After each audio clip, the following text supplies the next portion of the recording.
rider. 8 on the race card is 500 miles, and Adam Kirby in pink with the black epaulets. Then number 10, Bad Attitude, black, yellow chevrons, the colours there.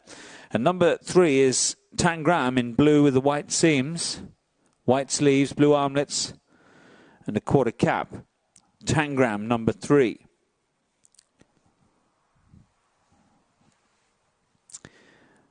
Just coming down the walkway now. Number 1 on the race car. This is Lunar Deity. Lunar Deity.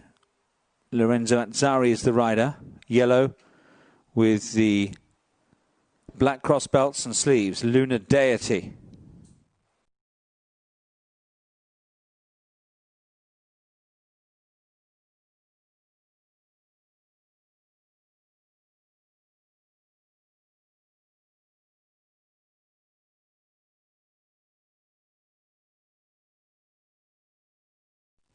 And there they are, heading down towards the 10-furlong start in the home straight, just over a circuit. Bayston Hill, the market leader, solid at 9-4. Bit of money for Fairman, 5-1 into 4-1. Most of the others are pretty quiet in the market, in the manner of things, as we build up to the off next to Chelmsford. And there they are, in a posse, heading down towards the start. And 8 course winners in this field of 14, one of whom is Bayston Hill, who got back into the winners' enclosure here at the track last time up, and he's got formidable course form. We'll come to that in due course, but let's take a look back on that performance from last time. Won it by a couple of lengths. He's a horse who can go forward, he can't even make the running, so I think Danny Muskett's got some options here, George, particularly from that draw. Yeah, it's funny you say that. With him nowadays, you have to really organise him early doors. And Dan Musket, when he won, beating Pioneer and who's franked that form recently, really had to organise him from the gates and get him into stride and pull him together. I think he's become quite cute, and if you organise him, he'll travel around nice and smoothly for you. But Dan was seen to really good effect at the start here last time, to push him along and organise him and gather him up, and he travelled around nicely then. But I think if you let him, he'd go for the easy option. Interesting. Well, his course form figures read 1-3-2-1-3. He really does go particularly well here, and he bounced back last time. Now, he is £4 higher in the handicap, but when he was winning races here last season, he was winning them off 68, and here he is off 62. So he's still fairly handicapped on last season's form, the 6-year-old.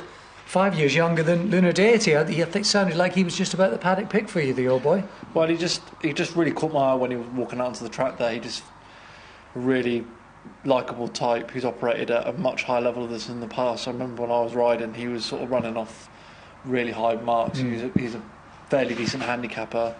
And at the age of 11, I thought he looked fantastic walking around the paddock there, and he looked happy to be here, and he's just a really likeable type. He's won a couple of mile races in 2016 and indeed last season as well, Lunar Deity.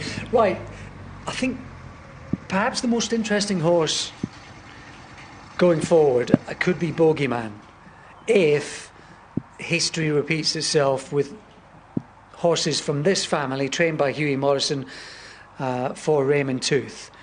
Sod's Law is one of them. I forget the name of the other horse, but basically Hugh Morrison's trained 2 of the close relatives of Bogeyman, and when they went into handicaps, they both won races. Now, it took them second run in a handicap and third run in a handicap to get their head in front, so it may not be today for Bogeyman, but I think he is quite an interesting horse to keep an eye on anyway, just given the previous work with this family for Hughie Morrison. Yeah, and he's interesting. We saw him walking around the paddock there, and you can see him on the screen now. He's an attractive gelding. He looks apart.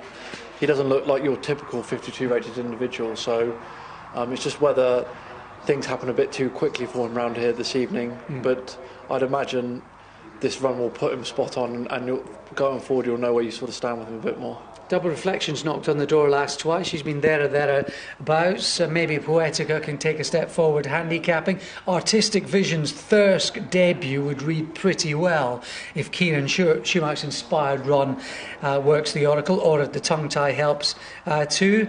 It is, and 500 miles. only visit to Chelmsford previously was a winning one with Kirby Book. So there are alternatives. A very, very competitive race. Last one's going forward. Fair Man will be that last one. Set to go now, 1.25 miles the distance. And they're off, racing away. Lunar Deity, the one just a little bit awkward and slowly into stride as they come through the first furlong. Double Reflection is sent up on the outside. Outlaw Torn got a good start. And Poetica's just in behind those, together with Tangram. Bayston Hill's on the rail next to Fair Man with that white bridle. After Fair Man, Diaghilev towards the outside. Bad Attitude next, together with 500 miles, making this first turn. Bogeyman is next, and he's followed by Luxford. After Luxford, there's a little gap back to Bartimaeus. And right at the back is Artistic Vision next to Lunar Deity, as they now head on down towards the far side of the course. Into the back straight, it will be Outlaw Torn with the narrow lead over Double Reflection in second position. In third, races Tangram. On the outside is Diaghilev pestering, and they're followed towards the inside running rail by Poetica, who is still well there. Bayston Hill held together alongside 500 miles, and Bartimaeus around the wide outside comes next. They're followed by Bad Attitude and Luxford still further back, with Bogeyman, who is followed by Artistic Vision towards the rear end of the field. As they make their way now towards the home straight, Lunar Deity is still the back marker, and now Double Reflection has taken over the lead. Diaghilev looking set to poise and pounce in second place. Fair Man makes his progress now on the outside. Double Reflection, though, has pushed a few buttons here to go on with a 2-length lead. 2 to run. Fair Man and Bayston Hill now giving chase. They're second and third. Followed then by Diaghilev towards the inside. Poetica plugs on at the 1 pace. Also running on Bad Attitude. Double Reflection. Josephine Gordon out in front. Chased by Bayston Hill and Fair Man. These are the only two who can catch Josie now. Double Reflection. Bayston Hill coming strongly down the outside. Double Reflection joined by Bayston Hill, and might well have been passed by Bayston Hill. Bayston Hill, Double Reflection in behind those. Fair Man with Poetica, and also rattling home was Bad Attitude. Oh, he's done it again. He has done it again. And that's another notch on the bedpost for Bayston Hill.